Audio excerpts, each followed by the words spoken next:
Friends, it is me, Jmac, and it's time to play another interactive fiction game. Last week we did Wrap, Hadean Lands, and we're not playing that anymore, and I probably will, for the record, post a epilogue, a capstone to that particular playlist with a pointer to a blog post I made that collects interesting links, including a fascinating forum thread contemporary with the game's 2014 release, discussing not just the game's plot, but all the plot points that we totally missed in my playthrough for various reasons, which I look forward to writing more about. But we are not here to discuss Hadean Lands. We're here to play Jack Witham.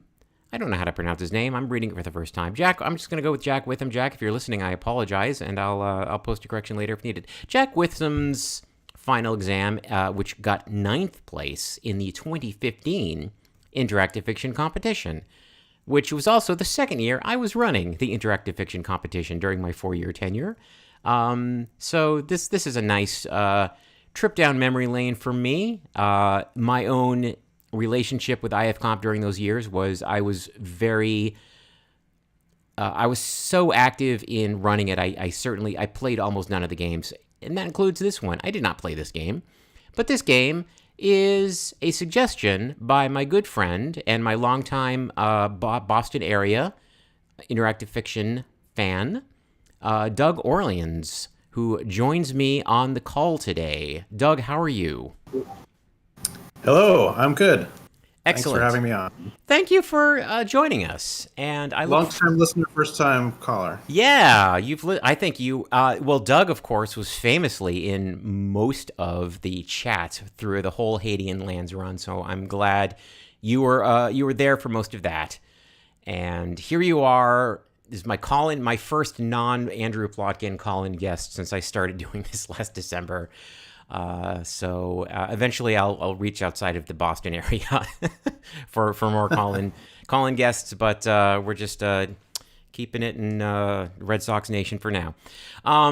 Without further ado, I've told you everything I know about this game other than Doug has already, we were talking a bit in the pre-show that Doug has already played this and picked it because he wants to see what I would make of it. Cannot guarantee. We have a strict 2-hour time box today. We're going to be finishing by 8 p.m. Eastern, not least because it's time for the Oscars, and Doug is going to go watch those. He has studied everything. He has. I think have you literally watched every single Oscar movie in existence? Were you saying that the other day? It was like 101 Dalmatians was your last one, or your last two? Cruella, yeah. I managed to see every single nomination for this year's awards. Well, congratulations on your achievement. And perhaps I'll be able to match it with this one, but though probably not because I play very slowly. If we've learned anything from my Hadean Land stream and the other IF experiments on my YouTube channel, I play very slowly. So let's start playing. I think there was one year where I did play all of the IF Comp games, and I've definitely not come anywhere close to being completionist since then. So yep. Sort of a similar spirit. All right, then. Let's start from the top. In the dream, you are already one of the administrators. Responsible for the security of all the countries once known as the West, your decisions affect the lives of 2 billion people. It's a tough job, and you worked hard for many years in order to get it. Then you wake up and remember you're not even qualified to work here yet. Today is the day that you qualify. Today is the day of your final exam. Copyright Jack Witham, 2015, IF Comp, November 1st, 2015, Release 9, serial number 1511-1, Inform version 6.31, Library 6/11, candidate number 11657. Now, that intrigues me because I don't think candidate number is part of the Inform identity dump. I think that was snuck in by the author as a little wink. Reading on. Bedroom, on the bed. You're in bed. The alarm didn't wake you. Something feels wrong. There is no light from the window, and your bedroom seems to be empty. Enter help if you're unsure what to do now. I take the bracketed message as being if you don't know what to do with this prompt versus you know how to play interactive fiction and you don't know what to, like, literally, you don't in character know what to do. But I'm going to say, no, I don't need that. I'm going to start with the typical battery of initial things, and let's examine ourselves. Examine me first getting out of bed. Well, that's presumptuous of you. I didn't want to do that. Very well. You are a student of administration theory with a capital A. You think of yourself as fairly smart and attractive, reasonably charming, and certainly well prepared for any exam. Something is certainly wrong. Is this part of the test? You never found out exactly what the final exam involved. Perhaps it is like this for every candidate. Let's take inventory. And I should note that the rules of engagement for today is that I'm the player, and it is Doug in the passenger seat this time, much as Zarf was just kind of along for the ride, having written the last game. Doug is not the author, but he is aware of what went on. But as he said, it's been a few years. You are carrying an identity badge. Well, we're going to check that out. It's a small plastic ID badge. The badge states, "Oh, aren't I a clever boy?" That's not what it states. That's me editorially interjecting. The badge states candidate number 11657, just as I suspected, snuck into that version dump at the top. So there you go. Take another look around the room. The description is now more complete. This is very like the room you were assigned for this year's exam season. There are dozens of them in the administration center's residential block, all more or less identical. But it cannot be your room because all your stuff is gone, and the room looks like it did when you first moved in. It's clean, tidy, and almost completely empty, just with basic furnishings: desk, chair, bed, and wash basin. There's a window in the north wall, and a door leads south. All right, let's obsessively check the furniture. The desk is fixed to the wall. It should be covered in your books and papers, but it's completely clear. Dum-dum. You see nothing special about the chair. Even the bed seems wrong. This isn't your duvet. This isn't your duvet. And these aren't your pillowcases. I think someone in the past was making fun of me mispronouncing this word, so I'm just going to go with duvet. And I was going to make a joke about that ensign in Haitian lands whose name I came up with a better pronunciation for, and I've already forgotten that. So if you want to find out how to pronounce his name, you'll have to read my blog post. Anyway, the game is nudges me in the ribs in bracketed text and says, "Psst, you should go out. Whatever's going on, you're not going to find any answers here." Okay, control voice. You can't tell me what to do. And I'm just going to look out the window and then do what it says. Even at night, you'd expect to see something. The gardens of the administration center and beyond them, the amphitheater. I'm going to read that again. The gardens of the administration center and beyond them, the amphitheater, the hedge maze and ornamental lake, lit by streetlights and moonlight. It never gets completely dark, but today there's nothing at all, just total blackness, as if there was a smooth black wall just beyond the window. Well, we have to check that out.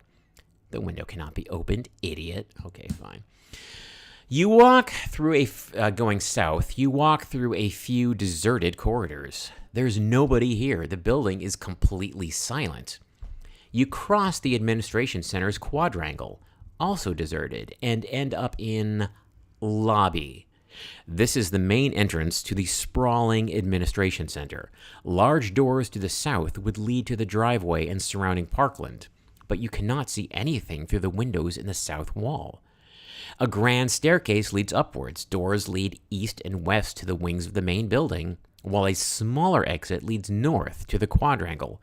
There is a green door in the northwest corner of the room. I'm starting to feel like I should be mapping this, but I'm not. There's a mural on the western wall and a portrait and a mirror on the eastern wall. And here's my cat to cause trouble. So if stuff like that appears, that is courtesy of Macy, who is not helping. Macy thinks we should go southwest 323 steps. Right? I do recall that mapping might actually be helpful. Do you know I don't what? know. I am so spoiled by, not just this game, but the other two IF games I have played for Variety. One of them included a map, which was the Impossible Bottle. Actually came with a map as a feelie.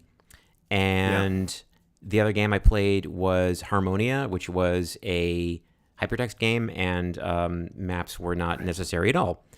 So I am going to work around my cat and get a notebook, and I'm just going to scrawl something on a piece of paper with a pen like a punter. Here we go.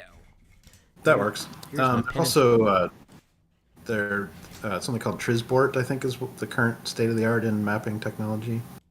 But we didn't really prepare for that. I No, forgot to. I'm vaguely aware of that, but I've never used it, and I don't want to say I'm embarrassed to say I've never used it, but I guess I can feel lucky because I still have that to look forward to. So all the work that has gone into it already, I get to enjoy. I look forward to doing that in the future. Yeah, you haven't either? But no, I haven't. I don't think I might have used it once briefly, but yeah, I tend to try to just keep maps in my head, but. Yeah, me too, especially with more modern games. Mapping kind of seems like a bit old school, but sometimes one does get old school. Rereading this with a pen in hand. There's large doors to the south. Just going to put a south there. Staircase leads up. Doors east and west. Smaller exit leads north. There's a green door in the northwest. Oh boy, see, this is already complicated. Mural on the western wall, a portrait and a mirror on the eastern wall. On the reception desk is a fax machine. Huh? Man alive. Well, let's go from the top down as far as things to examine. Look at the doors. I don't know. It's a small green door in the northwest corner of the room under the staircase. The word maintenance is written faintly on the door. And let's look at the mirror. Somehow, your reflection looks older than you remember. The exam stress must be causing some premature aging. The fax machine beeps. Well, you can wait your turn, fax machine. I'm still looking at stuff. The painting hangs on the eastern wall. It is an enormous portrait of Edmund Burke, the 18th century writer and politician. The central administrator is said to be a fan. Let's just get this out of the way. So I typed look behind portrait. The game said in bracketed text, in final exam, look behind is synonymous with examine. So that is good to know. Examine does all prodding and palpitation appropriate to an object, apparently. So that's good. We don't have to do that on every single thing. That is a good modern affordance. Excuse me. Yeah, I remember being happy about that. That is good. That's similar to Hadean Lands. Teaches you pretty clearly that you don't have to obsessively look under every piece of furniture. This isn't that kind of game, and this too is not that kind of game. I believe there was a mural as well. The mural shows the construction of a gigantic Gothic cathedral by medieval craftsmen. The cathedral, which is half finished, is covered in both primitive scaffolding and workmen, each of whom is busily engaged in creating some small part of the whole. It is already a thing of great beauty on both a micro and macro scale. It's a nerdy way of putting it. Fine. Though it may be a century before the work is done. A tiny caption reads, "The rebuilding of civilization," spelled in the Commonwealth style with an S. The fax machine beeps. Okay, fax machine, it's your turn. It's on the reception desk, where it seems quite out of place next to the modern computer workstations. It's not a printer or a scanner. It is an old-fashioned fax machine that prints onto thin thermal paper. You notice some paper hanging out of the machine. Let's get that paper. Rip. I'm going to rip it off. Oh, I don't get a cool sound effect. You are carrying some thermal paper and an identity badge. Let's check out the paper. Yay, we got a point. Poor quality paper from a fax machine. It reads, "Dear candidate 11657," this is the voice I'm assigning to this, "please go upstairs to the observation gallery where you will find further instructions." Your score has just gone up by 1 point. There's a score? Well, pal, you have so far scored 1 out of a possible 20 in 19 turns with no period. That's fine. Oh, it's leaving me hanging there. Cool. Neat. Got a point. We're on the right track. Feel good. I want to look at the stairs. Way to go. Yeah, thank you. The wide staircase leads up to a mezzanine. Before we switch levels, let's do a breadth first search here. You don't have access to the maintenance room at the moment, silly Billy. Really? I want to open the green door. It remains locked. I didn't know it was locked in the first place. Fine. Very well. The doors in that direction are locked. Oh. So we'll just put a big X through that, shall we? Oh, is just all the doors are locked? No? Okay. That's easy then. We can go north to the quadrangle or up to the mezzanine. I think we passed through the quadrangle earlier. What if we go back? Okay, we just backtrack. But I guess it was a cinematic the last time we were through here. We didn't have control over our character. Now we do. The quadrangle is completely surrounded by administration center buildings. It's a large, square outdoor space with well-tended lawns and flower beds and paths leading in all directions. The place is unnervingly quiet. Though the buildings, paths, and gardens are well lit, the sky is completely black. This is getting it to sound a bit Truman Show, isn't it? There is a sundial. I guess he had stars, though, and they would fall out of the sky. This one is starless. What was I saying? There's a sundial at the center of the quadrangle. Ooh, we love to play with those. Give me that gnomon. As there is no sun, the sundial isn't working. You notice a quotation on the brass dial. It reads, "What we do here matters somewhere else." I do not think that is a traditional sundial saying, although what do I know? Maybe it is. Can we manipulate the sundial? No. All right. Cool. Not that kind of dial. Not that, yeah, well, I was thinking about like sort of turning it like a big, but you know, it's not that kind of dial either. Anyway, flower beds leading in all directions. This is inviting us to walk in all directions. Let's take a closer look at that sky. It's completely black, except for a message printed in white text. Apparently floating far above you. The text reads, "Safe mode." All right. That's cool. Fun. What if, does read sky work? Yes, it does. Okay, and now it's saying, like, yeah, it's the same. So examine is our universal looky-atty verb. Yep. Good enough. So I'm marking quad on the map here. Let's just keep walking north like a ding-a-ling. You discover that the door to the residential wing has locked behind you. You cannot return to the bedroom. Big X on that. How about northeast? The doors in that direction are locked. Oh, the only exit leads south to the lobby. This is fascinating. So, the description says paths lead in all directions, and then you go in any direction, and after a couple of attempts, it's like, nah, it's just south. So the only thing here is a sundial. That might be a clue later, and the sky is wacky. Back in the lobby, all the description is gone. We now have a fax machine. Can we just take the fax machine? No. You might want to turn verbosity back on. I'm curious that yeah, I could. I'm curious. I think that's the default in some versions of Inform, I think. Okay. Well, if is brief or something like that. Yeah, there's brief, super brief, and verbose, I believe, are the three settings, and this seems like super brief to me. That's fine. I'll just leave it the way it is for now. And if I try to look at the fax, it just looks at the fax paper. Very well, let's go up the stairs for lack of anything better to do. As you walk up the stairs, you recall the first time you were here. It was a school trip when you were very young, a day out at the administration center. You remember the sense of excitement at being so close to the great and powerful. Mezzanine. The first floor landing forms a mezzanine here, overlooking the lobby below. It's a sort of waiting room placed outside the central administrator's office, which is through the double doors to the west. A corridor leads east, and a grand staircase leads down. 1 second here. I'm going to do a thing on my end. I just want to make sure I posted my tweet correctly. Yeah, that looks right. Okay, good.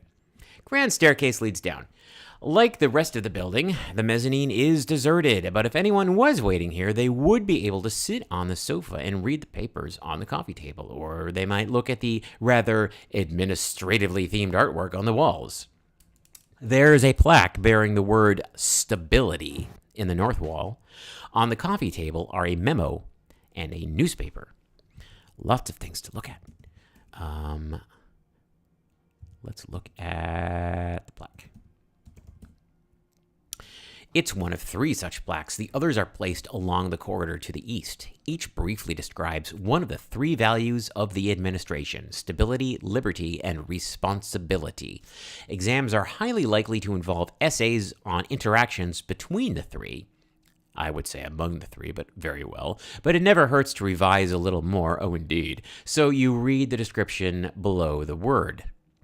Administrators have a duty to ensure that their government is stable, reliable, and predictable, so that the freedoms and benefits enjoyed by subjects are unchanged from day to day, untouched by the chaos of civil disorder and economic turmoil. Policies with the potential to cause unrest, upheaval, and conflict are considered dangerous, and administrators are required to test all policies rigorously in simulation before deployment. As Pratchett wrote, people believe they want justice and wise government, but in fact, what they really want is an assurance that tomorrow will be very much like today. That is takes a special sort of government to quote Terry Pratchett about itself, but very good. Okay, so that is setting the scene. What else we got here? Through the double doors to the west. Hang on, I'm going to take a note here. So we have the mezzanine. To the west. Might not be Terry Pratchett. Say again? It might be some other Pratchett. Might not be Terry Pratchett. I don't know. That seems like a Terry Pratchett-y thing to say. That seems like something that the ruler of Ankh-Morpork or someone narrating the goings-on of Ankh-Morpork might say. You could be right. It could be another Pratchett. But I'm going to guess it's Terry. Before we leave, let's hoover up. Still in Hadean Lands mode. I'm like, oh, something with writing on it. Nom, nom, nom. Unlike every other interactive fiction game. Yes, I know. It is an internal memo from one of the administration... It's an internal memo from one of the administration departments. Following the recent expansion of the Sellafield Data and Power Facility, the Simulation Department is pleased to announce that there will be a 25% increase in simulator availability from next month. A 3rd data center has been built on the Sellafield site, where it will benefit from highly cost-effective electricity. The administration will have priority access to 50% of its computing power, the remainder being sold privately to finance the reactor upgrade. The increase will enable more detailed policy evaluations to be carried out. That sounds dull, and I'm already... So, okay, brain upload, is that what we're dealing with here? Are we a brain upload? Let's keep reading stuff. I don't know. I'm just going to assume we're a brain upload. I've played... Oh, my God. Okay, well, I'm the one who decided to read this. Read newspaper. It's one of the few newspapers that still has a printed edition, though for obvious reasons, this is an electronic copy. I'm not sure how that works. So it's like an iPad? I don't know. The front page story is all about an African dictator named Mugafi. It is illustrated with pictures of children being treated for chemical burns outside of a school. A few days ago, chemical weapons were used in the rebel city of Morgazi. Quote, sources blame Mugafi's forces for the attack. According to the newspaper, this is the latest horrible incident of the full-blown civil war in Assadia. Though the protests against the corrupt Mugafi regime began peacefully enough, the regime retaliated brutally, first with riot police, then with soldiers, and the situation rapidly escalated into war between rebels and regime forces. Last week, Mugafi launched airstrikes against rebel-held cities. Now he uses chemical weapons against unarmed civilians in contravention to all law, decency, and sanity. But Mugafi is afraid of the usual fate of deposed dictators, and he will do anything to cling to power. You recall that Assadia is an independent country outside of the administration. As such, Mugafi is free to do as he pleases with no authority to restrain his gangster government. Strange, though, that the situation should have developed so quickly. You had thought that Mugabe only won his presidency last year as an anti-corruption candidate with much acclaim in the media and was generally thought to be doing a good job in hard circumstances. But the newspaper reports imply he's been in power for years.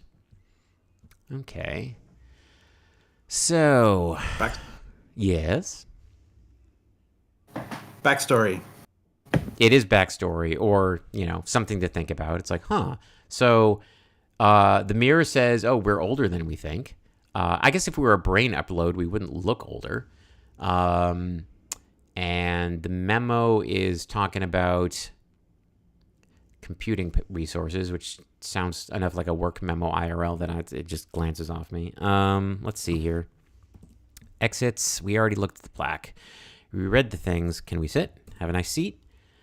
Yeah, sit on top of the plaque. That's absolutely what I meant, especially when the room description talks about sitting down. I want to sit on the sofa.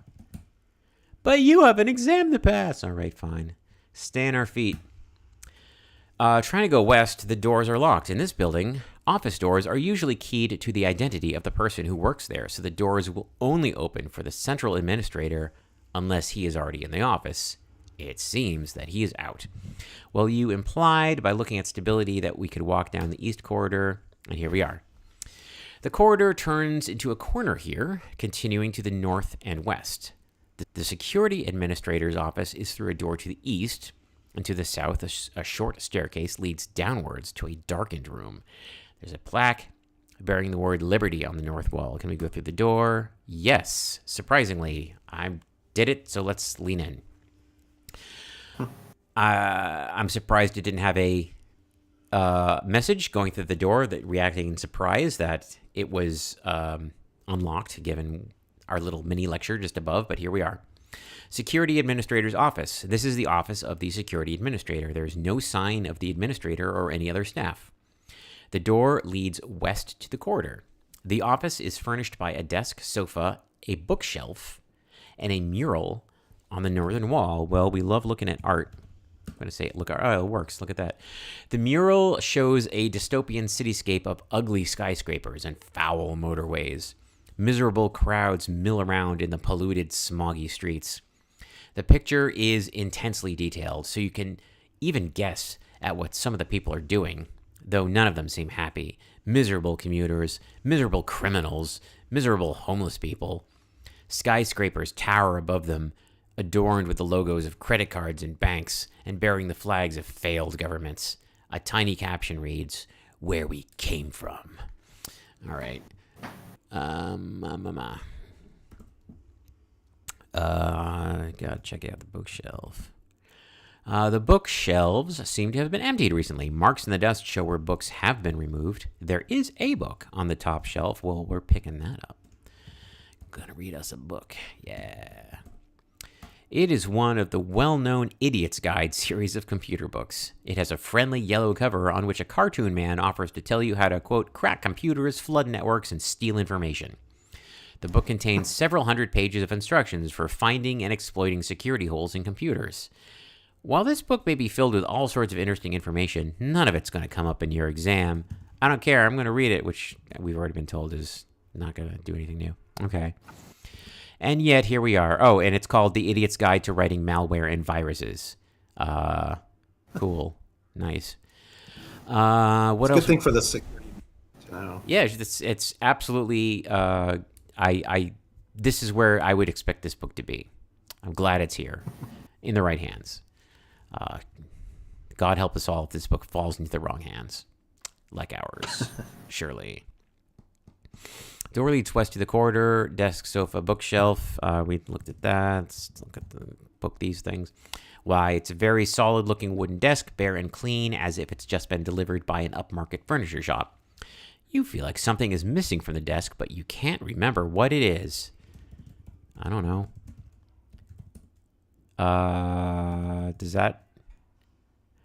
That's interesting. So if I put the book on the desk, that message disappears that something is missing from it. And if I pick the book up, it still says that it's still, I don't know. That was just a one-off message. Hi, Jmac in the chat.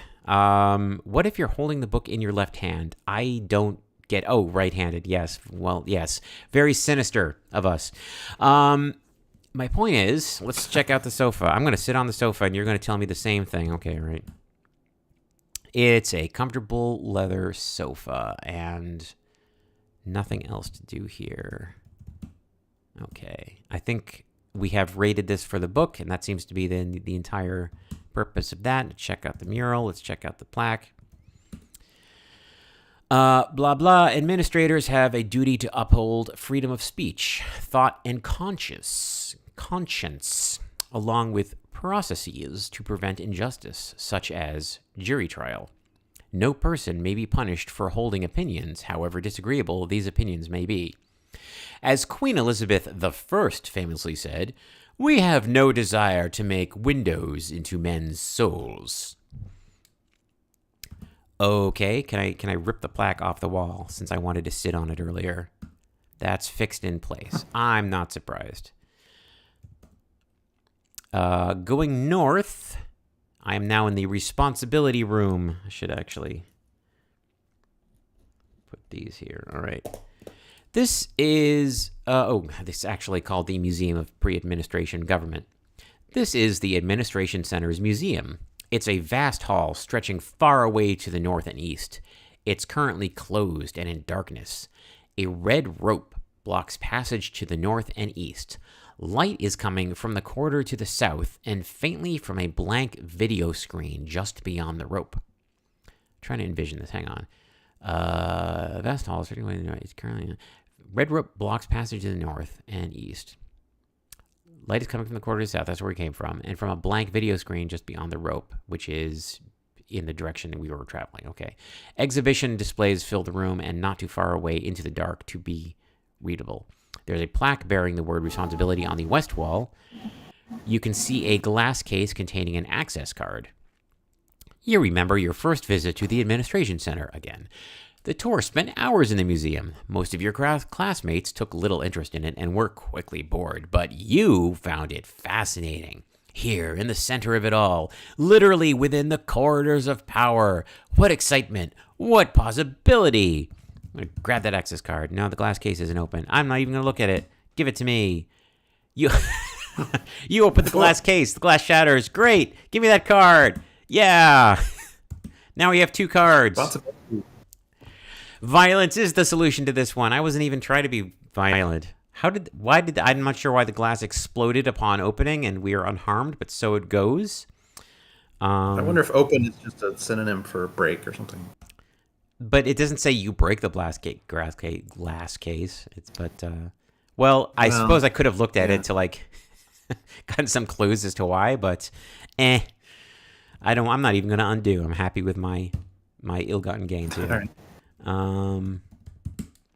A plastic card, much like a credit card. It is made of white plastic and bears the text "Emergency Maintenance Access." Ooh, that's going into the green door. Put off-color joke here. Anyway, we cannot go north. It's not much of a barrier, but presumably it is there for a reason. Oh, I tried it again. As you cross the red rope, you bump into an invisible wall. This is an unpleasant experience. The wall is as solid as it is unexpected. Can I try it again? You cautiously reach across the red rope. The invisible wall is still there. Okay, so that's interesting. So there's some screens we can check out. No? What is the word? Screen. The video screen is blank, but producing a faint light. You notice a sticky label on the side. Oh, do we? There's a message on the label. Keeps breaking.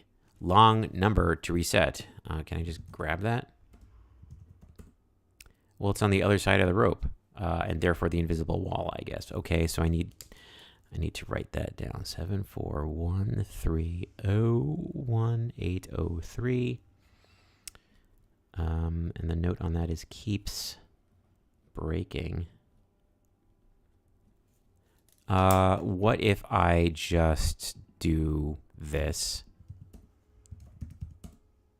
Okay. It's not a magic word, literally. So worth trying. It's also not a verb. Does it spell anything if you leave it if you do it upside down? What would that be, like EOBI? It almost does. Wait, what would that be? Hang on. Now I have to try it. So if in calculator middle school talk, that'd be EOBIOEIHL.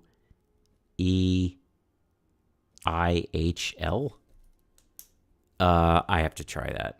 I have to try it. I'm sorry. Okay, fine.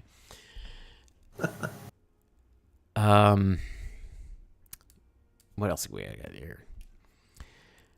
So you could check out that rope. I don't think the rope is going to be necessary. Blocks access to the museum. Now we can look at the case. The glass is shattered. Yeah, baby. Blank video screen. Exhibition displays. Which do you mean, the video screen, the nearest display, or the rest of the exhibition? Let's look at the nearest one. The nearest display is the only one you can read. It forms an introduction to the rest of the exhibition, and it's immediately clear that the theme of the museum has hardly changed since you last visited it. The museum presents the case against the pre-administration approach to government, known here as populism. The display bears a quotation from a political advisor regarding his own government's lack of forward planning. Like all Western governments of its time, that government was completely dominated by concerns about retaining popularity and good public relations. It had no policies as such. Rather, it simply reacted to events, attempting to retain the favor of the press and the public. This was not limited to one policy area, to one party, or to one government in one country. It was a universal failing.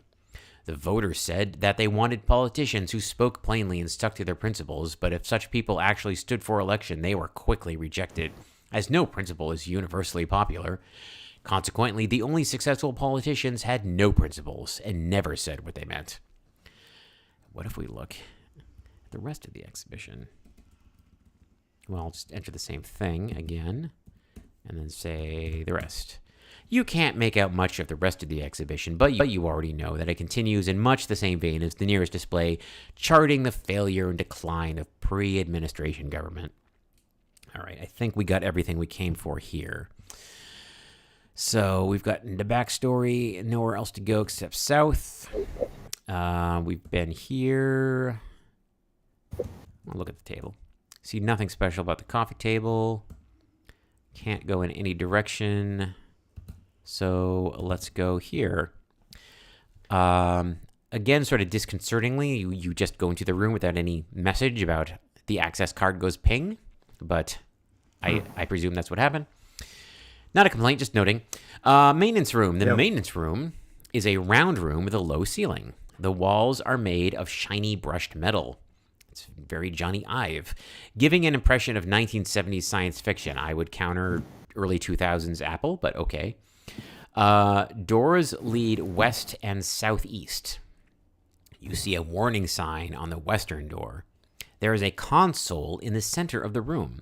There is a message on the console's display. A portal occupies most of the northeast wall. I'm actually going to take a... Yeah. Sorry, get distracted. Console.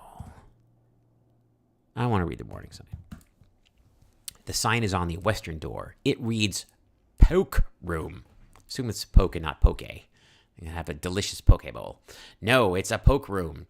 Unauthorized access is prohibited by the central administrator. Misuse of poke will corrupt physical memory and may result in instantaneous death, reboot, data loss, segmentation fault, brain damage, infinite loops, and loss of network access. If in any doubt, do not enter. Cool. We're going to have some fun with that. Do some surgery on ourselves. Now what's happening? Where are we? I've already poked myself, I think. Console. Yes, right, of course. The console is on a pedestal in the center of the room. There is a display and a keyboard. The display shows the message, Dear Candidate 11657. You must be wondering where everyone has gone. Let me explain. A serious situation has developed, and I have been forced to take emergency steps to isolate the administration center and ourselves from the outside world. This isolation prevents my communicating with you normally, and at present I can only do so via this screen. I will explain more in due course. In the meantime, I need you to obtain the emergency access card. Done and done. Then go west from the maintenance room and poke this long number. I'm going to need to do some cut and paste, but I'm just going to write these down because it's fun. 3631. How long are these? They're 9 digits. That's interesting. Doing a little checksum here. Okay. Afterwards, please return here for further instructions. Yours, Central Administrator. Okay. So I know what to do with that number we get earlier on the sticky note. A portal occupies both the northeast wall. I don't know what it means by that. It is a completely black rectangle. It's large enough for you to comfortably walk right through it. Let's walk right through it. I also note that there was stairs leading down into darkness elsewhere, but we're here now, so let's go through this. Wrong way. The portal doesn't seem to be working. Perhaps you should follow the Central Administrator's instructions first, idiot. Okay, fine. Before we do that, I want to remember what I was looking at earlier. So, go this way. Okay. Right, before we go into the poke room, let's finish looking around this area. I just went south from the corridor with Liberty on the north wall, and we are now in Observation Gallery. You are in a cavernous room built on the same vast scale as a concert hall. It cannot possibly fit within the buildings of the administration center. The normal rules of geometry have clearly been bent here.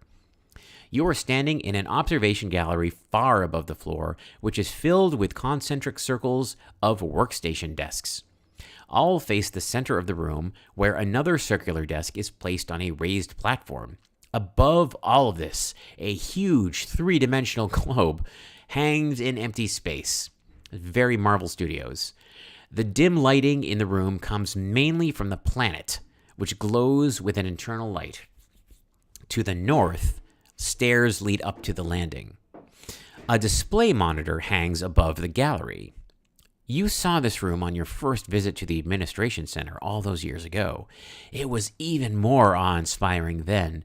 The room seemed even more gigantic, and at that time it was full of people, all busily at work on the floor below. It felt like standing at the center of the world. You knew this was the place you wanted to be. All right, let's look at the world. The 3D representation of Earth hangs in the center of the room, suspended in empty space. It's a three-dimensional political map, highlighting countries and major cities, and it's tilted so that much of your view is filled with the European continent, where the countries of the first settlement are shaded green. Across the Mediterranean Sea, much of Africa is shaded pink. The exception is the North African country of Assadia, which appears in yellow to indicate a major crisis. Let me take a closer look at that. Assadia is a North African country run by a vicious gangster named Mugafi. The yellow color indicates that a major crisis is happening there. Examine France. That is one of the countries of the first settlement. Okay, can I just type in random things? Examine America. You can't see that from here. I'm just going to be a smartass. Okay, can't see Antarctica. Fine. I spelled it wrong. Spelled it wrong. Antarctica. Well, whatever. Oh. Whatever. It melted. It melted. Concentric circles, desks. Oops. Do you mean the rows of workstation desks or the raised central platform? Let's look at the central one. It's a large desk in the middle of the room, directly below the model of the Earth. At times of crisis, the central administrator and his assistants may direct operations from here. But there's nobody there now. Let's look at the rows. The administrators do much of their work here. Each desk is assigned to some small region of the world, with physically adjacent regions occupying adjacent desks in this room. The workstations allow situations to be analyzed, resources to be allocated, and administration decisions to be sent to the outside world. The layout of the room makes it easy to coordinate with neighbors. Oh boy, they really bought into the open office plan Kool-Aid there, huh? My condolences to everybody who has to work there. Boy, so that's cool. That's very XCOM. I like it. Well, we haven't looked at the display monitor, have we? This is telling me the same thing. It's directing me to go back to the place. Can I go anywhere? No, I don't think there's anything to mess with here. It's just showing you where the mysterious administration works, giving you even more backstory that you are in cool video gamey, sci-fi, very cinematic, very photogenic kind of sci-fi future-ness. And I can dig it. I like the big hollow Earth. That's neat. All right. Well, let's. I swear that there was something. I'm looking at my notes from back when I played this originally. Yes. And there's a book that I commented on that I don't think we found, and I think it might be. I wonder if there's like a bookshelf in one of these rooms that we didn't look at. That could be the case. I'll just go through. And now I'm just looking for shelves, but it's not.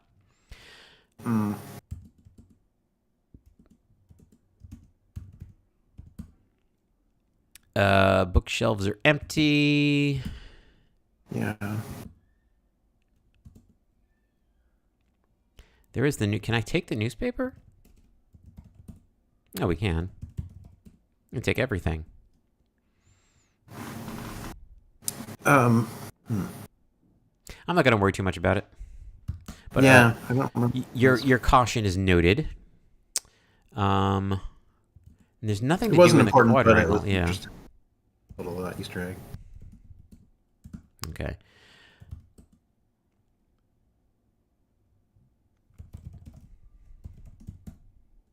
You do not need to do that. Let's go mess with the poke room. Yep. You are standing within core memory, completely surrounded by the raw, working elements of a vast machine. Lights pulsate and flicker all around you. The effect is like wandering around within your own brain. You can see 4,294,967,295 buttons here. A door leads east. Yeah, that's funny. I like it. I want to press a random button. Sheba says we're in Iceland, and because that's where all the world is controlled, I guess. I don't get it.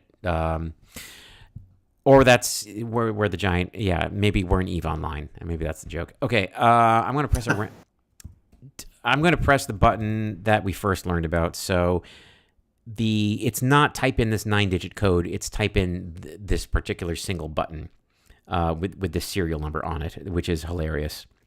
So I believe that first one is 741301803. As you press the button, nothing obvious happens here, but you sense that something has changed elsewhere. Ooh, well, let's go back to the room where we learned about the thing with sticky note next to the monitor that wasn't saying anything on it.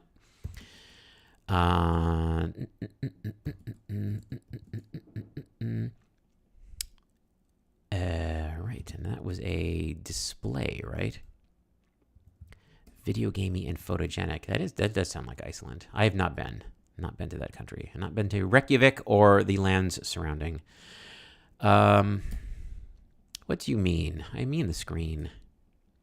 The video screen is showing a televised interview with the central administrator.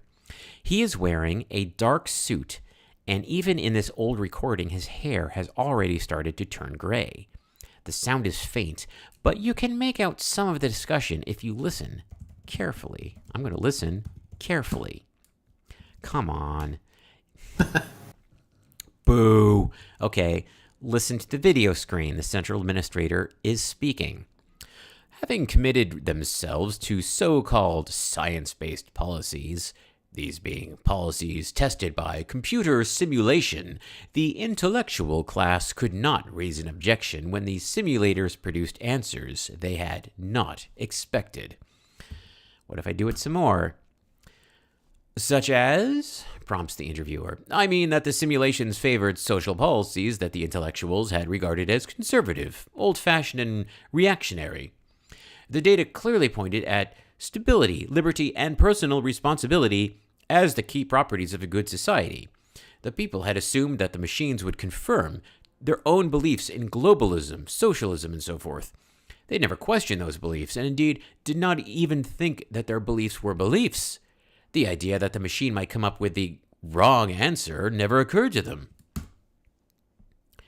That must have created some problems, the interviewer remarks. Oh, well, some, but nothing greatly significant. The simulations were quite repeatable. There were a few cases where independent research got different answers, but these were discredited. I audited their software and traced the differences to software bugs, coding errors. It turns out that humans are almost as bad at writing software as they are at running a government. The interviewer laughs. Is there any link between the two? I think so. Humans, well, all of us, struggle to deal with complexity. When dealing with a complex system like a country or a large software program, the temptation is always to assume that you know enough to make an informed guess about what should be done. It is a temptation that must be resisted. Everything must be thoroughly tested before it is allowed to go live. You must do everything you can to avoid destabilizing something that used to work. Oh, we're talking about regression testing. But were there protests? Presses the interviewer. Some people will disagree with government no matter what it does. That's fine. They may choose to complain. We may choose to listen. I think, though, that one reason the intellectuals eventually accepted the new system is that they found themselves in bad company. They now stood alongside deniers and conspiracy theorists, the same people they had once mocked as wingnuts and lunatics for denying the validity of simulation results. Ultimately, they came over to our side out of embarrassment as much as anything. Pretended they had agreed with us all along. The screen goes blank again. You hear nothing.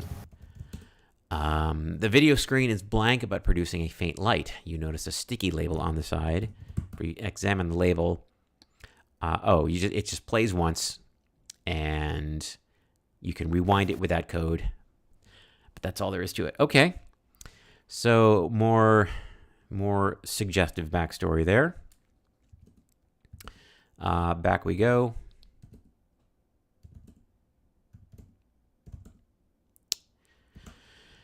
And let's poke the only other...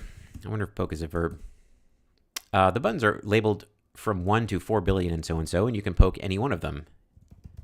I perversely want to poke 1, 2, 3, 4, 5, but let's not. Let's stay in character. Let's not give ourselves brain damage just yet. Let's type in the second number we learned. I love typing this in manually. It's good. 414 973 631. Bang. As you press the button, nothing obvious happens here, but you sense that something has changed elsewhere. Your score has just gone up by 1 point. We are 10% of the way through this game. Nearly an hour in. All right, that's cool. That's cool. I have to try it.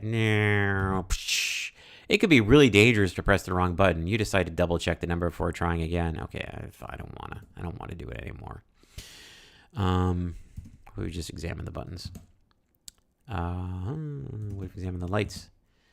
Each light represents the status of a storage element, but there are too many of them, and they are changing too quickly to make the slightest bit of sense. I'm imagining the scenes in 2001 where the Dave Bowman is walking through Hal's memory banks and everything is glowing with intense red lights flickering around everywhere. Neato. Okay. The only exit is east. There's the portal. Does the portal look different? It is completely black. There is no doing nothing. Perhaps you should follow the central administrator's instructions. I do believe that I did. Or was that a different... well, you know what? That might be two different instructions between this one and the one in the other room. So let's re-look at that. Oh, it's different. Dear Candidate 11657, say, that's me. The administration center is under attack. The network is flooded by virus packets, and I am unable to do anything other than hold back the flood. However, you can help. By great fortune, you were due to take an exam today, and that involves some special measures which have protected you from the attack. Like me, you are connected to an independent system which is unaffected by the virus. But unlike me, you are able to control a maintenance robot. I need you to use that robot to save us. Take control of the robot via the portal in the maintenance room. In the outside world, find a diagnostic network socket, such as WS4 or perhaps WS2. I'm not sure that one is working. I should take some notes here. WS4/2. I'll remember what that means. I'm sure of it. Plug a network cable into it and then plug the other end into the central administrator socket, which is labeled WS3. Oh, wait a minute. So we need to plug. That needs to get plugged there, and that needs to get plugged into WS3. You might need to find several network cables and join them together. There's a cable joining tool in the old broadcasting studio. That connection should reestablish some internal communications and let me run some diagnostics. It may be enough to fight the virus. Yours, Central Administrator. Your score has just gone up by 1 point. What if we look at it again? Does it change? No. Okay. I want to go look at the globe again and see if that message is any different. I almost typed looked Minotaur. That's different. Monitor. Monitor and Minotaur are similar words, huh? This is the same. That's okay. Cool. Right. So where are we going? We need to go to the broadcasting studio with no clues as to where they may be. Perhaps we can go into the administrator's office, which was locked earlier. The doors are locked. Seems that he is out, so that is not what we can do. I'm just going to type random directions. Nothing here. Nothing there. And down is the same as south, right? Yeah, okay.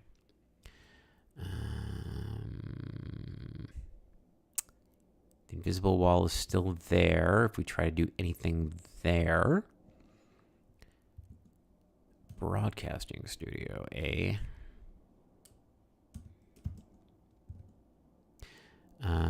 Wrong direction. I wanted to be back in the main area. Okay, down. Can we go in any direction now? That door is locked. That door is locked. That door is locked. That door is locked. That door is locked. That door is locked. Okay, I am not sure where to go from here. Because I don't remember any other place that we can go to.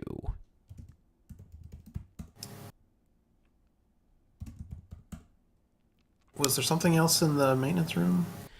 There may very well have been something else in the maintenance room.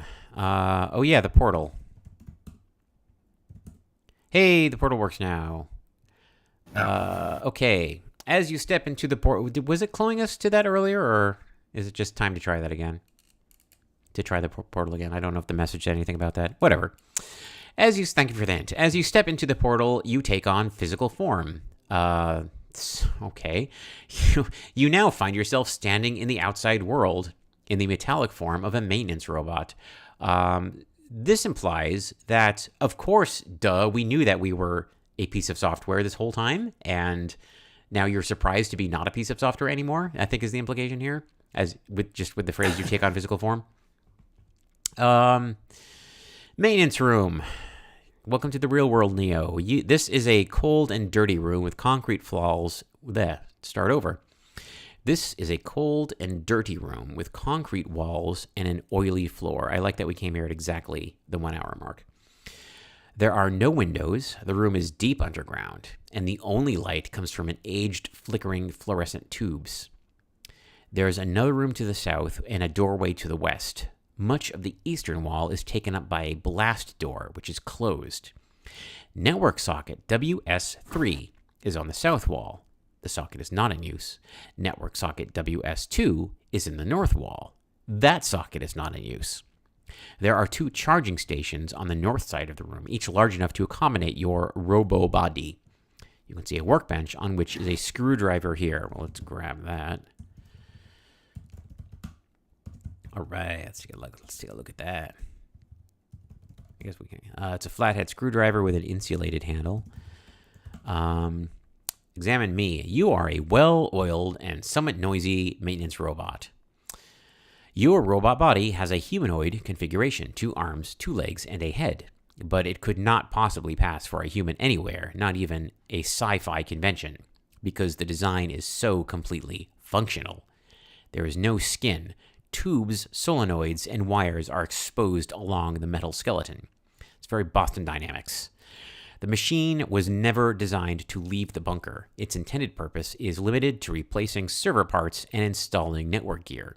A black box is attached to you like a backpack. The backpack is a large black box attached to the back of your robot body. It contains your physical mind, isolated from the network and power supply of the data center. This game is really leaning hard on the word physical. Rather, the word physical is doing a lot of load bearing here with many meanings. The number 11657, hey, that's me, is printed on the box in a neat typeface. A second number has been crudely scratched on it, 629146264. The box has a network socket. The socket is not in use, so I'm going to type that in as another button to poke. So the poking is just toggles. It's all binary. I guess that makes sense.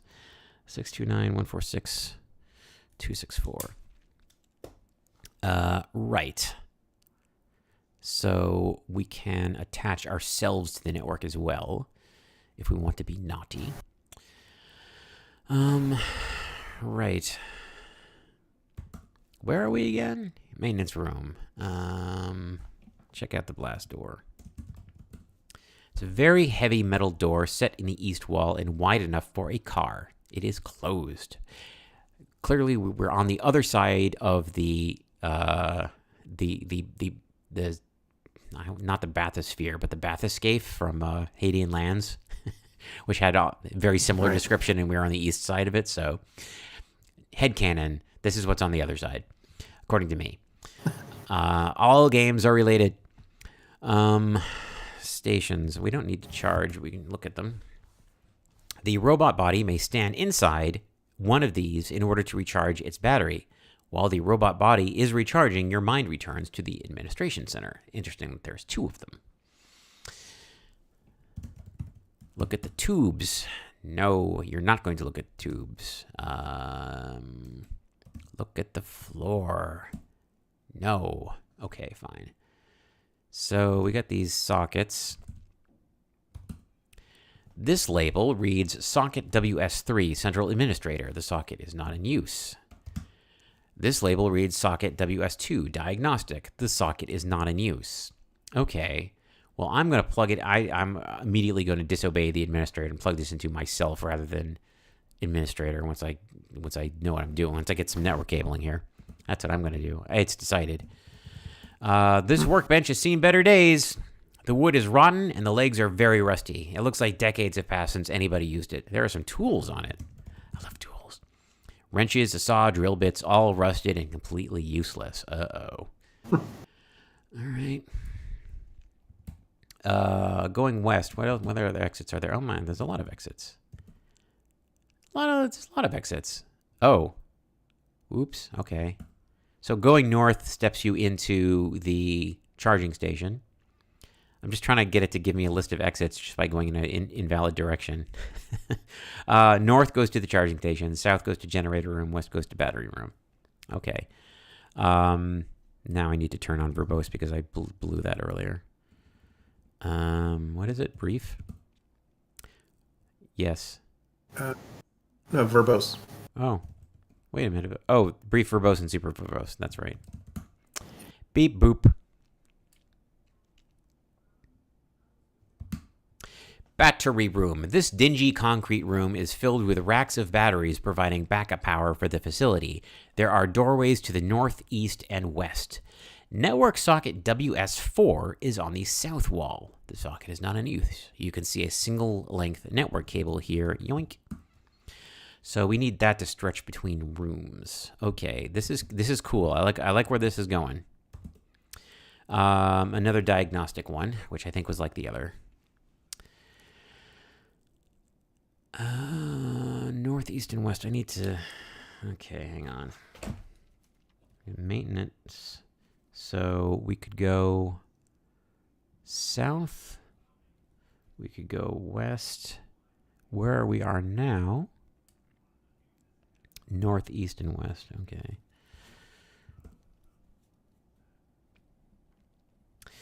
Going north from the battery room, we are in the data center. This large room is filled with racks of black boxes. It seems that many of the internal walls of the bunker were removed in order to make more space. There is just enough room to move between the racks, but not much more. You find doorways leading south, west, and northwest. There is a door in the northeast corner. Okay, this is much more maze-like than the space that we were in earlier, the perhaps virtual space. The door is in the northeast corner. It bears an old sign, GPO room. Bash right in there. Sure, why not? Network room. This is where network links enter the bunker. The bunker, huh? The room is filled with racks of network equipment with brightly flashing lights. A door leads southwest. You can see a twitching maintenance robot here. A cable is plugged into the black box attached to the maintenance robot. The cable is also attached to socket WS1, which is on the east wall. You can see a single-length network cable here. You can also see some glass cabinets here, which I assume will explode if we look at them. Let's look at them first this time. Dozens of glass-fronted cabinets filled with modern networking gear. You can see many network cables in the cabinets, but they're mostly very short, just long enough to connect one router to another. However, you notice one cable at the bottom of one cabinet, apparently unconnected and just within reach. Your score has gone up by a point. I'll take that, thank you. Which do you mean, the single-length network cable or the single-length network cable? Oh, inform. Okay, took that one. Is Mr. Twitchy still here? Check out the broken, that's judgmental, maintenance robot. This robot is obviously malfunctioning. It lies on the floor, twitching violently as if having a fit. In other respects, the robot looks just like you. It has a humanoid body just like your own and is plainly intended to maintain the systems in the bunker. This is a bit Soma. This is reminding me of the game Soma. There's a black box attached to the robot like a backpack. Ooh, show me the box. The backpack is a large box attached to the back of the broken robot containing his physical mind. There's a number printed on the back box, 40189, and a name, Maurice. So are all the candidates also connected to buttons? Good question. I didn't actually note my own number, although I guess it's easy enough to look up. So Maurice is having a bad day. I don't know how to unplug him. What is this network socket? It is unfiltered. Well, that doesn't seem good for a robot. Can I open the cabinets? No.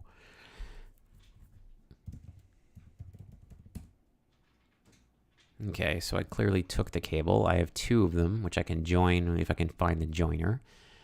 I'm just going to leave him plugged in for now.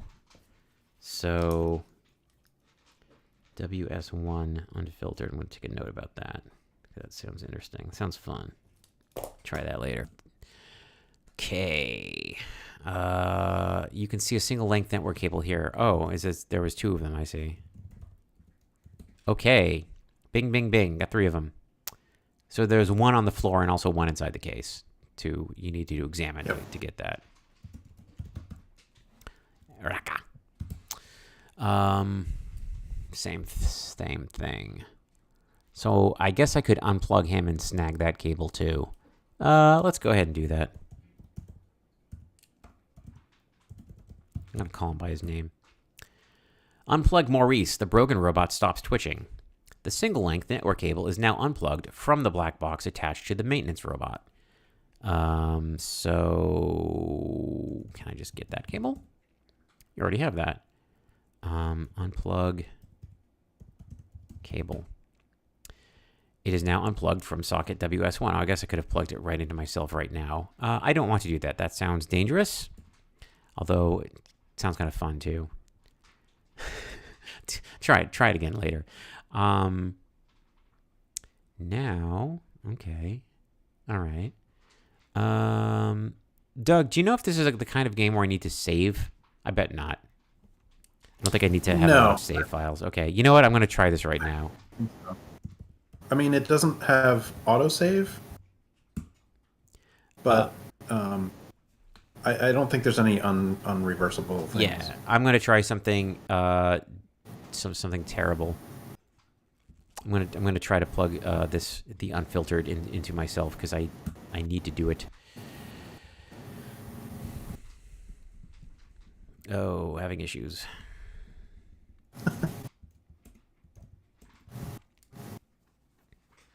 Really? That's it?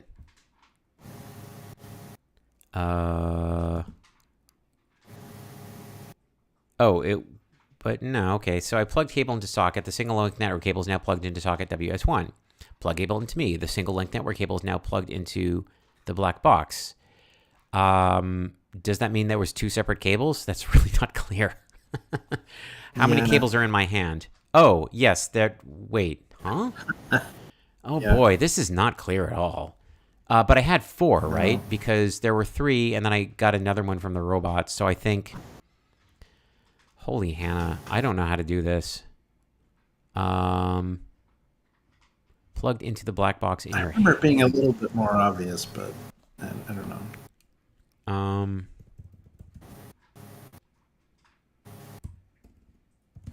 going to try this a little bit more, and then I'm going to stop playing with it and continue exploring because whatever. What if I say plug...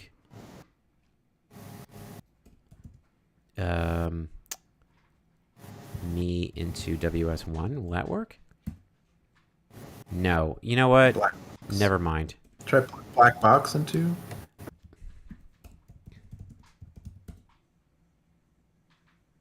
Yeah, no, it wants you to pick it up first. I'm not going to worry about this. Okay.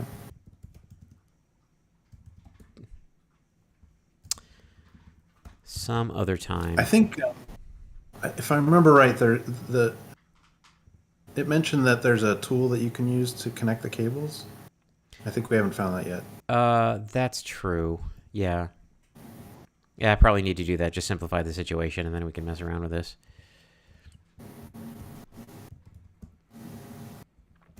Or you can just drop them all in a different room or something. Oh my god. Yeah, that's the other thing we can try. Okay, enough of this. This is not good television. Enough of that. Back in the data center. Lots of directions to try here. Let's go this way. Here's the broadcasting studio. The mixing desk, soundproof walls, and on-air sign in this room tells you that it was originally intended to be used as a broadcasting studio. Now it is being used as a storeroom for computer parts which have been stacked up against the walls. There's an instruction book on the mixing desk. You can also see a satellite uplink kit and a tool bag which is closed here. Here's another book. This book dates from the 1970s and contains many pages of typewritten instructions which explain how to use the primitive studio facilities. Reading the book makes it clear that this bunker was one of many intended to house key personnel during wartime. It seems it was subsequently repurposed by the central administrator as his physical home. And now we have 2 books. Oh wait, now we have 1 book in reality and 1 book in Computerland. Very well. So we have an uplink kit. Can we just grab that? Sure we can.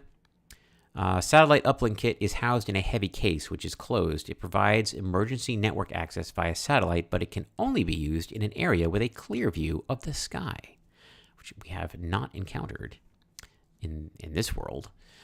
And there is a tool bag. You open the tool bag, revealing a cable joining tool and a single-length network cable. Joining. Examine the joining tool. The tool allows you to join two network cables or cut one cable into two sections. The cables are joined, creating two coiled lengths. We now have a double-length network cable and 3 single-length network cables and a cable joining tool. Your score has just gone up by 1 point. Can we just keep joining cable? Creating 3 coiled lengths. Creating 4, 5. You have no other cable to join to the quintuple length network cable. That's what I'm talking about. All right, I can try playing with that plug again. Where was I? This is the studio. Let's continue exploring. Well, let's see if there's anything else here. Can we get the bag? Sure we can. No inventory limit so far. Let's look at the parts, which is probably not important. Neat stacks of identical boxes, factory sealed. You see motherboards, power supplies, and storage units, all spare parts for the data center. The sign lights up when the studio is broadcasting. The studio equipment is vintage. Given the right buyer, this old analog gear might be quite valuable, but it's no use to you. Okay, let's leave. That's curious. So I went back to the data center, and I started to walk west, and it stopped me. As you walk through the room, you notice a loose floor tile. Okay. The floor tile moves slightly when you stand on it. Can I just pick it up? The floor tile is bulky, but you manage to lift it. This reveals a void underneath the floor. You see a network cable in the void. Your score has just gone up by 1 point. How are we doing? Scored 6. Okay. This is a space underneath the floor tiles so that cables can be stashed out of the way. Can we go into it? The underfloor void. Wow, that's a great name. The underfloor void is too small and cramped for your robot body. Do we have the tile?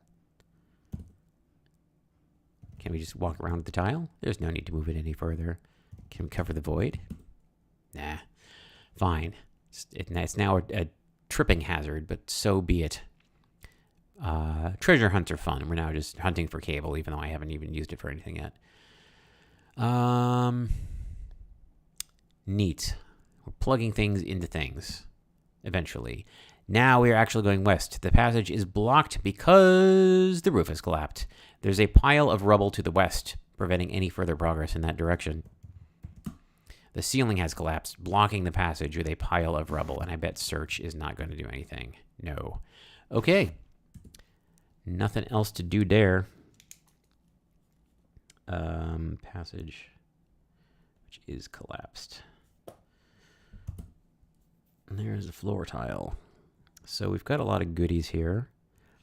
Now I want to try the thing. So if I drop single, actually I should just join the cable. Do we have a sextuple? Yes, we do. Okay, so let's try this. Plug cable into WS1. Plug cable into me. Yes! The sextuple length network cable is now plugged into the black box. Your mind is blasted by the unfiltered virus packets from socket WS1 with fatal consequences. You have died. Okay, good. It was. I'm glad we figured that out. Yep. Okay, cool. 6 points. You're holding it. Oh, we're just walking around with the trailing network cable. Cute. Okay. Well, I don't want this at all. That's terrible. So if I want to kill somebody or incapacitate them, so I guess poor Maurice is dead. If that killed me instantly, that was just continuously shocking his body or his brain. So he is an ex-Maurice. Get that thing out of here. Ew. All right. Let's look at some new rooms. So we were instructed to plug either 4 or 2 into WS3, which is the administrators. But I want to plug it into myself first. Well, let's do that right now. Let's look around a little bit first. Secure room. There's more things to see. Secure. This room was once an office. Some ancient desks and chairs are cluttered into a corner, and you can see a faded calendar on the wall beside a dusty portrait. Lots of age and dust and fading. There's a doorway to the east and a blast door to the south. You can see some old desks and chairs here. Portrait. It's a portrait of Queen Elizabeth II, covered in dust and dirt. You have no need for it. What year is it? The year is the year is 1990. Maybe that was the last time this room was used as an office. Neat. The desks are old and poor quality. The chairs look uncomfortable and flimsy, while the desks are made of peeling chipboard.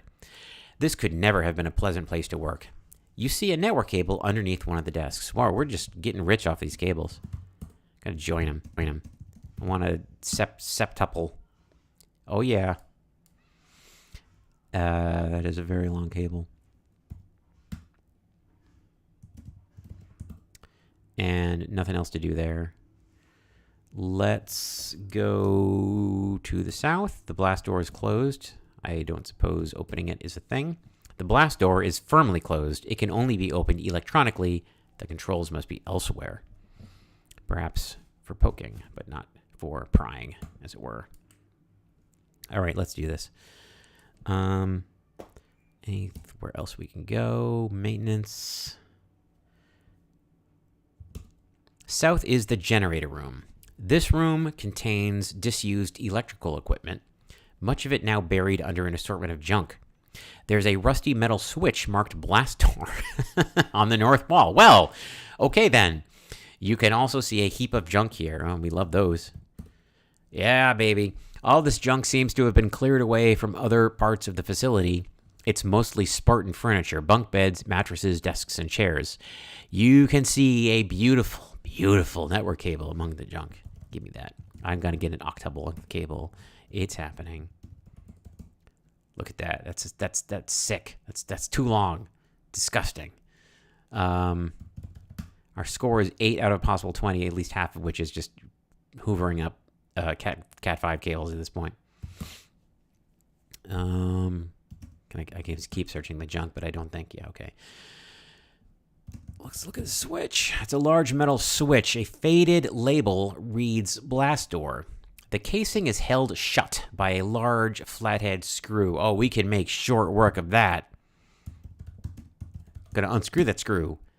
You'd need a good reason to do that. The rusty old switch looks like it might break in the attempt. But I wanna... Oh. Fine, okay. I just want to flip switches. We're... Very, very good. All right, so there's a... This is generator. There's a switch here.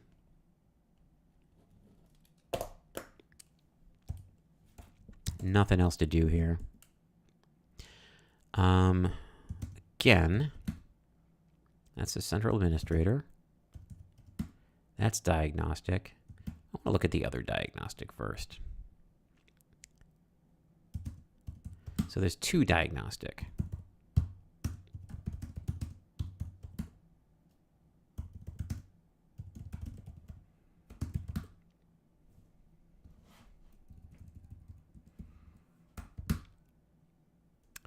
Oh, come on. Aha. Okay, let's play with cables in a non-fatal way.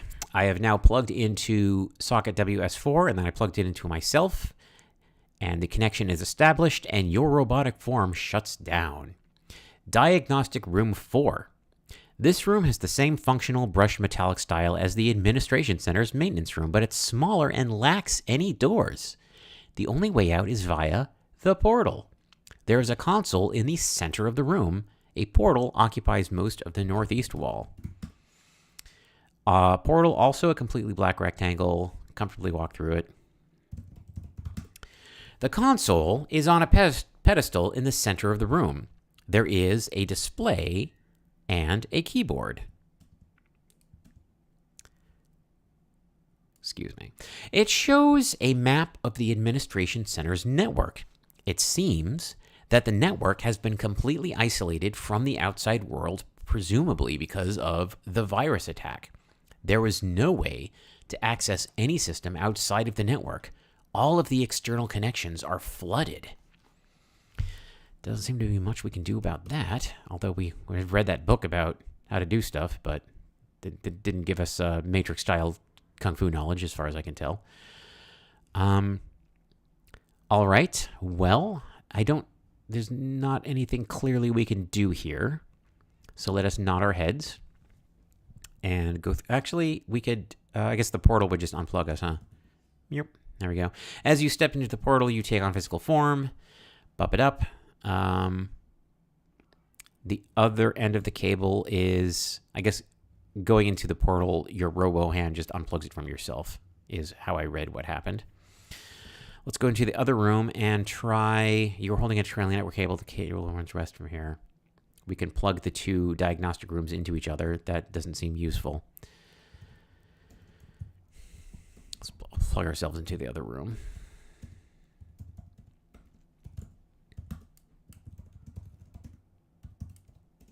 Donk. Oop. But I did. That is what I tried to do. Okay. Zoop. We are now in diagnostic room 2. This room has the same functional brushed metallic style as the administration center's maintenance room, but it's smaller and lacks any doors, much like in room number 4. The only way out is via the portal. Something is not right here. The metal walls have been corrupted by the virus, and the console in the center of the room is a mess of uninitialized data. Gross. A portal occupies most of the northeast wall. I want to look at the uninitialized data. The console retains the correct geometry, but the textures are all corrupt. Oh, just random pixels. The virus must have corrupted the memory in this diagnostic system. Okay, so Can you hear me? I can hear you, yes. Hi. Yeah, so just to interrupt briefly, the power went out in my neighborhood. Oh, creepy. And, while I was messing around with cables, it's affecting real life. No. oh, no. The building alarm is beeping. Can you hear that in the background? Not really. Okay. Are you safe? Is That's is everything okay? I know I immediately made a dumb joke, but then you're like, yeah, actually. No, I think it's fine. Okay. Do you want to keep going? I'm on my phone over cell network because my cable modem is out. Yeah. No, seriously, do you want to keep going, or do you want to call it here because you need to save your battery? I'd be fine. No. Keep going. Yeah, I'm fine. All right. Thank you for your sacrifice of your phone battery during this troubling time. And well, we have half an hour left. I hope you can watch TV in half an hour's time. Oh, right. Oh, well. Well, I want to time box this to 2 hours anyway. Yep. Anyway, what we've discovered is room number 2 is all messed up. So if we want to, actually, it didn't mess me up to visit here. It's just I'm in a messed up place, but it didn't destroy my brain. So I can't. So what we know now is we know how to murder the administrator, I guess, by plugging him into number 1, and I kind of want to try that. And we could let the administrator into the messed up room, and we can let him into the sort of no-op room. So just because it's funny, I want to murder the administrator. So I want to unplug the cable, And then how do we get to the other place from here? I go north, east, this way. Plug cable in socket. Southwest, south, east. Plug cable in WS3. Oh, nothing happened. Okay, that's terrible, so I want to immediately undo that. I was hoping to get another game over, but that just seems mean. So I am going to manually undo that.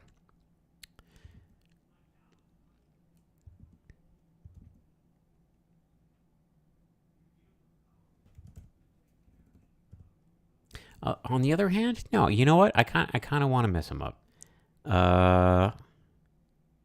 Because this is clearly, this smells like a game where you're like, oh, you're being manipulated, and I don't trust that voice. You know what? I'm gonna stand pat. Let's do this. I'm gonna go southwest, that way, and here we are, and I'm gonna plug. You know what? I'm not gonna save my game. I'm gonna trust Doug. I'm gonna plug into. Wait, what is it again? WS2? WS3, right?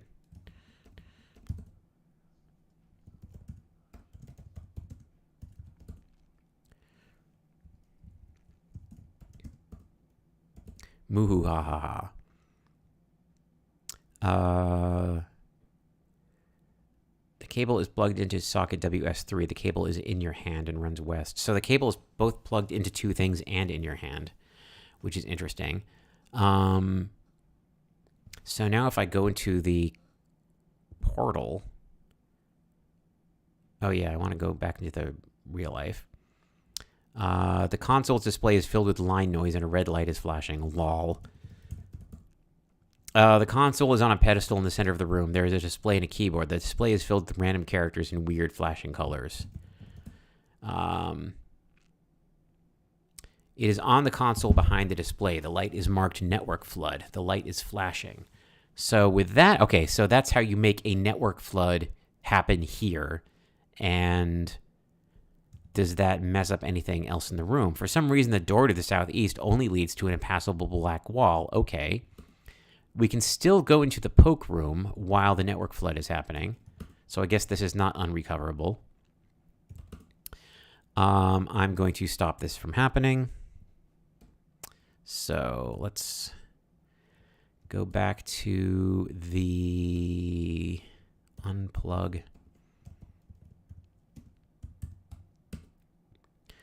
Let's go back to WS2 is all messed up. I've already forgotten what the instructions were that we were given. How much can I scroll? Can I go all the way back to the instructions? It's been a long time. Probably not. Nope. It has been eaten by the buffer limit of this application I'm using. Right. So let's put this into the 2 or 4. Let's put it into 4. What instructions were you looking for? The instructions from the administrator of what to do step by step. And I remember it's like you need to plug this stuff in WS3. The trailing network cable is now plugged into socket WS4. Your score has just gone up by 2 points. Okay, I think that puts us halfway home by the raw score coin count. All right, let's go back to the real world. Charging station. There's a message on the display. Dear candidate 11657, thank you. Your new Thank you, as one word. Your new connection allowed me to assess the attack. It's worse than I thought. We have no external communications at all. Everything is infected. Everything is infected! I need you to make a new connection via a satellite uplink. Our enemy has discovered the location of our data center and will soon attempt to break in. We must act quickly. You will need to open the blast door on the east side of the bunker and run a cable from socket WS3 to some place where the sky is visible. Set up a satellite uplink unit there and connect it to the cable. Due to the distance, you'll need to join more network cables, probably as many as you can find. Look in the network room first. Oh, I'm way ahead of you, buddy. There will be more in other places. You will have to explore the caves. One more thing. Be careful with the other network sockets. Some of them are flooded by the virus. Ahead of you there, too. If you connect them wrongly, it won't damage the administration, but it might prevent you from returning here. Good luck. Your score's just gone up by 1 point. Oh, I think we're ahead of the curve. Yeah, 11 out of possible 20 and 440 moves. Right. What if I poke the button with my number on it? Poke 11657. As you press the button, nothing obvious happens here, but you sense that something has changed elsewhere. That's curious. What if we poke Maurice? 40189. Maybe we just rebooted Maurice. Okay, well, curious. I don't know. If we go through the maintenance room, the robot still works normally. I don't know. Maybe we turned off our backpack. Over here, Maurice is still... Oh, Jesus. Examining Maurice, the robot is peaceful now. It lies on the floor as if asleep. In other respects, the robot looks just like you. Uh-oh. Might need to do a lot of undos here. It has a humanoid body just like your own, and is plainly intended to maintain the systems in the bunker. There is a black box attached to the robot like a backpack. You suddenly discover the effect of poking the wrong button. The universe abruptly crashes. You have died. That happened a long time after I poked stuff. So... Yeah, wow. I don't remember that. Yeah. Sorry. I need to do a lot of undoing. Undo.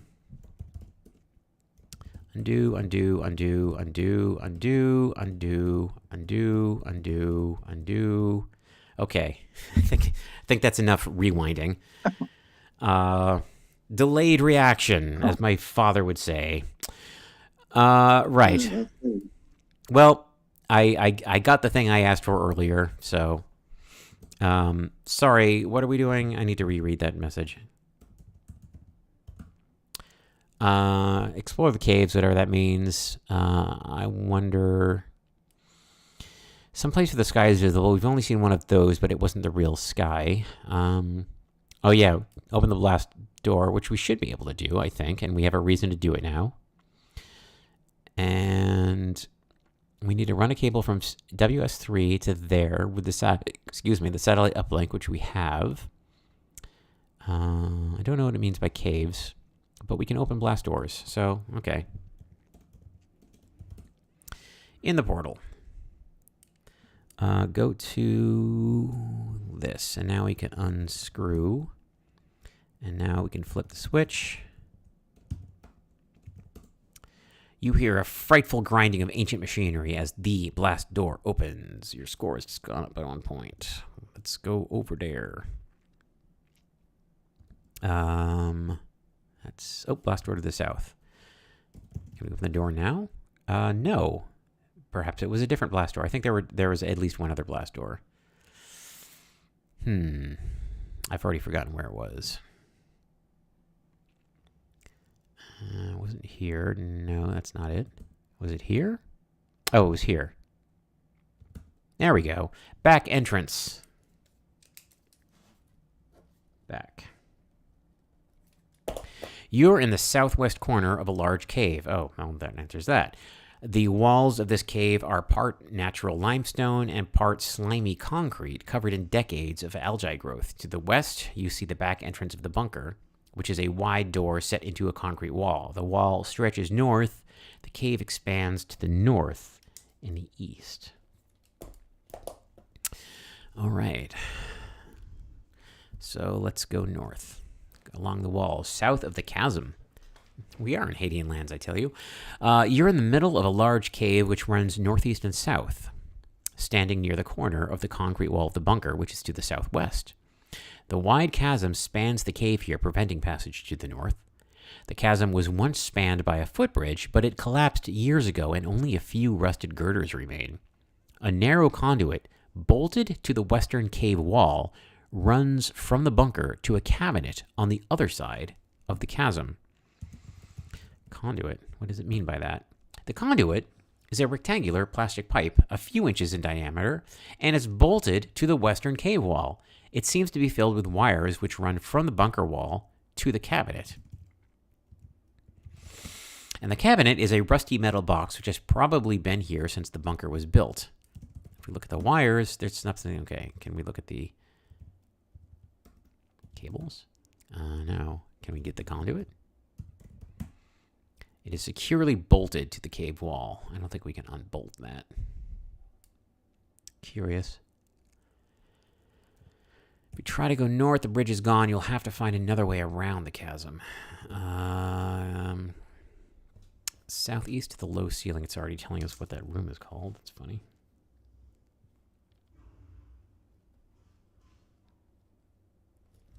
Let's try going southeast. Low ceiling. You're on the eastern edge of a large cave. The rocky ceiling is low here. And underneath its lowest point, a crawl tunnel leads northeast. Some caving adventures. A narrow passage leads southeast, and the cave widens to the west. Northeast, crawl tunnel. You are crawling through a very low, uneven passage. This is a very willing robot to crawl around like that. That runs from southwest to east.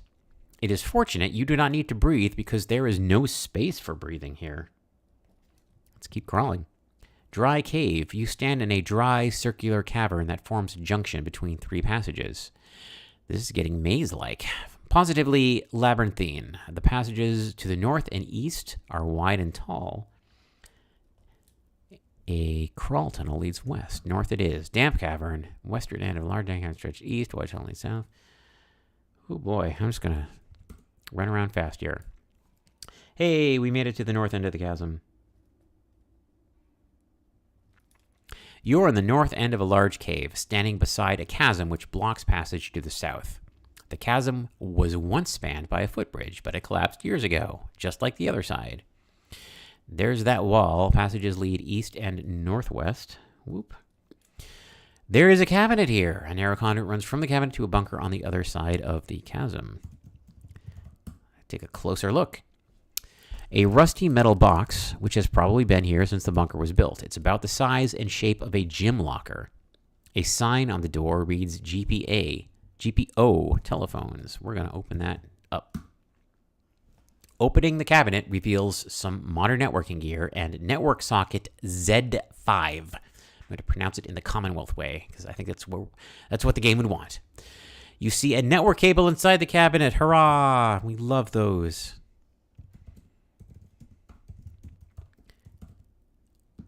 What is that? We have no other cable? Oh, we left it behind. Oh no. Oh no. Oh well. But I immediately want to plug it in here. I guess we can plug ourselves into it right now. Sure, why not? Let's take a look at that socket first. This is also unfiltered and probably dangerous. Heck, let's try it.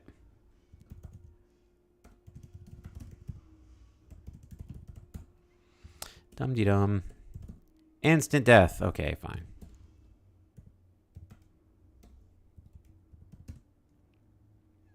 So there are two unfiltered network sockets. Wonder why that one is labeled Z. I'm going to go back to the American pronunciation, sorry, and the others are W. Curious. Anyway, we found another cable. Let's continue to poke around the caves. Emergency staircase. You are at the foot of a round concrete shaft, which was once filled with a spiral staircase, apparently an emergency exit from the bunker. The staircase collapsed years ago and is now just a heap of wreckage at the bottom of the shaft. The staircase is completely unusable. This was once an emergency exit from the bunker, but it's completely unusable now. Just a pile of wreckage. There's no THX1138 ending for us here. So we'll just leave that as it whirs. Continue bonking around the caves. Here is a black pool. You are near the eastern edge of a long, damp cavern. Much of the floor of the cavern is covered by a pool of dark, still, brackish water. A passage leads southwest. Curious. You see a plastic float near the edge of the pool. It's the sort of thing that a lifeguard might carry at a beach. The float is made of red plastic, though it's become grimy and discolored. The float has a reinforced hole at one end for attaching a rope. Oh dear. Well, let's grab that. Fun. The water looks like it has not been disturbed for centuries. Disturbed water. Splash. Get water. Drink. Swim.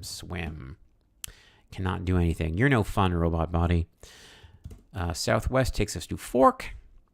West, northeast, and southeast. Boy. What's southeast? Oh, southeast. Lakeside view. You're standing on a rocky outcrop on the north side of an underground lake. It's getting increasingly zorky.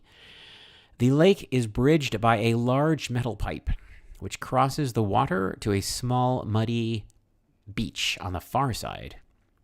You hear a waterfall to the west. A passage leads northwest. Well, this is lovely. Let's look at the lake. The water is dark, quite still, and probably very deep. And we already know we can't swim, so forget about that. The pipe is made from rusty iron and is around 8 inches in diameter. It looks like a waste pipe. It spans the lake and seems to be strong enough to use as a bridge. Hint, hint. Can we listen to the waterfall? The sound of a waterfall fills the cave. Let's cross that bridge. Cross pipe? You start to cross the lake by walking along the pipe, but you struggle to balance because of the weight and bulk of the satellite uplink kit. If you want to cross, you'll either have to drop that or drop almost everything else. Okay, that's a hint. So this is where we're going to go in order to get outside. So we need to plug something into the satellite uplink. So I guess we could, we want to plug in WS3. Was that right? Yes. Let me count to see if we have enough network length here. So we have 1, 2, 3, 4, 5, 6, 7. I think we should be able to do that. What if we wanted to plug the unfiltered thing into it? That would... okay. So that seems like 2 directions we could try. If we wanted to broadcast the virus attack to the satellite uplink, we could try that too. As it is, let's be a little. Anyway, we need to find the rest of our cable. I have no idea where it is. It must be back with the other things. So going Lakeside, northwest. Doot. Southwest. Doot. So there's that other blast door, and I don't know what it's for. Cable is plugged into WS3, which is what we want. Follow the cable. Unplug cable. Oh, okay. And now join the cables. And we already had 8 coiled lengths. I don't know why it's saying that again, but okay.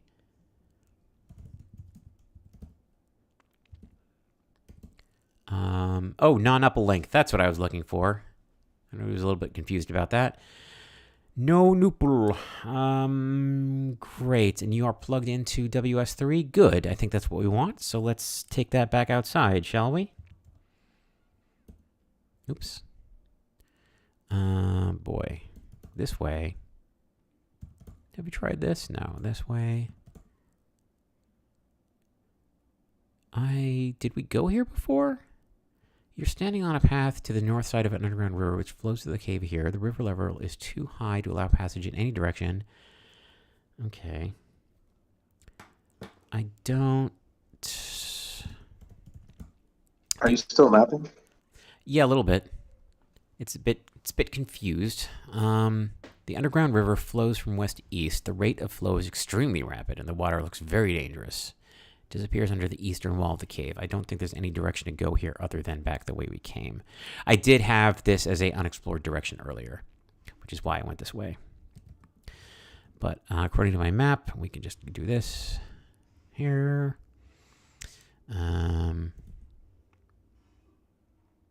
It doesn't tell us how long the coil in our hands is. I was thinking it might tick down as we go, but it just generically says it's a trailing cable when you're not in the room containing the entire thing.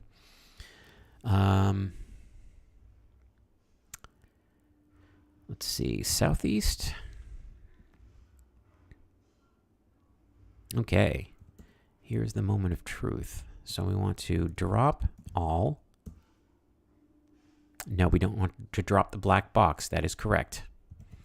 So pick up the cable and pick up the kit.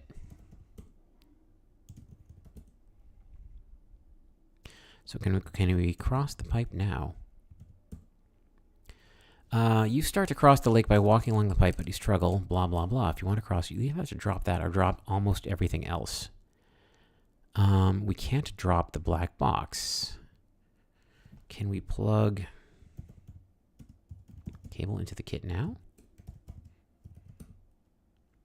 Okay. I don't want to use the kit indoors. Fine. All right. Dorp Cabal.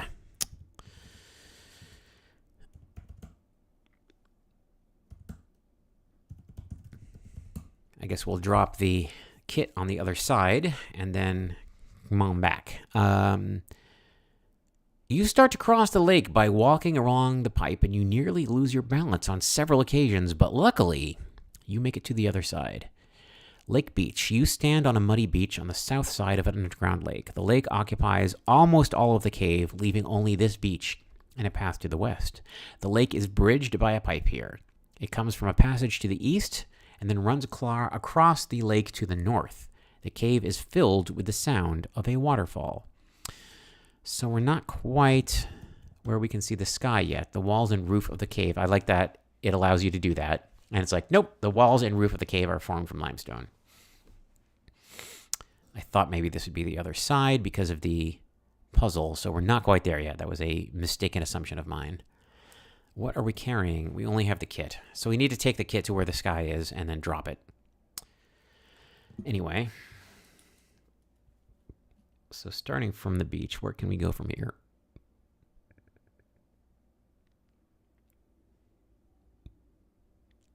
A passage to the east runs across the lake to the north.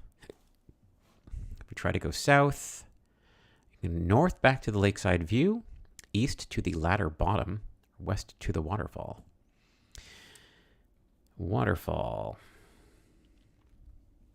You're standing on some slippery rocks to the south of a waterfall. An underground river emerges from high on the western wall here, forming a magnificent waterfall, flowing away to the east. The water emerges from the western wall. You can't get any closer to the waterfall. The only exit leads east to the lake beach. The river blocks your way. So if we need a waterfall, that's where it is. If we listen, you hear the roar of the waterfall. All right. If we go north. North is how we go back to... All right. It's very difficult to get the satellite up across the lake last time. You don't want to take it back. Well, that makes sense, actually. This was pretty much what we intended to do.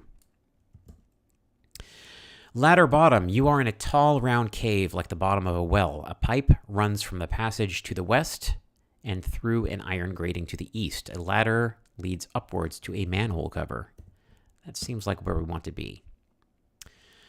Up, opening the manhole cover first. Ruin. You're standing in the ruins of a farmhouse. The roof is gone, and some of the walls have collapsed. Thick brambles surround the ruin, blocking passage in all directions. It is early morning, and the remains of the building look beautiful in the dawn light. The air is filled with birdsong. A manhole leads down into the caves. Listen here. You hear birds singing. There is no other sound, no cars or aircraft. You must be far from any town or road. Can we see the sky? You see nothing unexpected in that direction. Can we walk into a direction? No. Okay, fine. The uplink kit automatically unfolds, cool, into a small satellite dish and locks onto a satellite.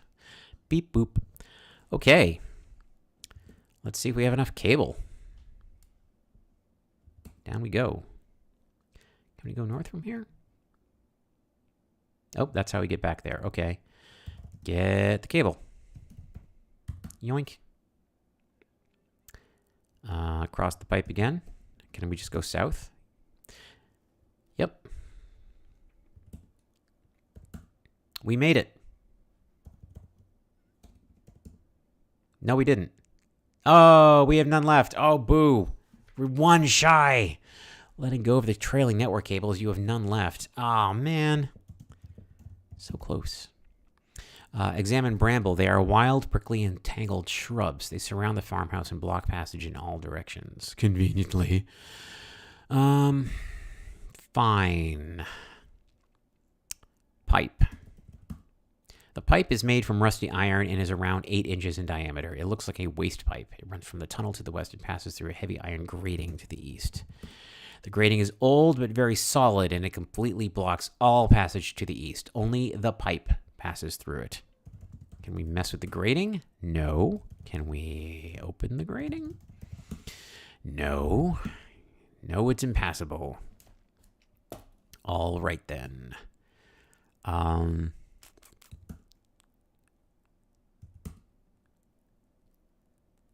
So we have the network cable. Why is the waterfall here? This has to be here for a reason. Gosh darn it. I guess we have the float, huh? What is the purpose of that float? Oh, because we dropped it. Curious. So we're missing one piece of network cable, and we're running out of time. Might want to call this in a couple of minutes. I almost called you Zarf. Doug, how's your power situation looking? My power situation is fine, but yeah, we're getting close to time, so this might be a decent place to call it, unless you have.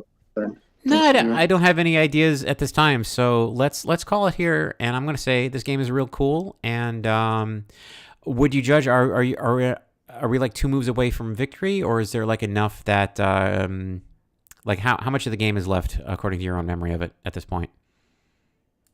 There's definitely more than a few moves to get sort of the main puzzle, but then there's another whole level of the game, I think, after that, I would say.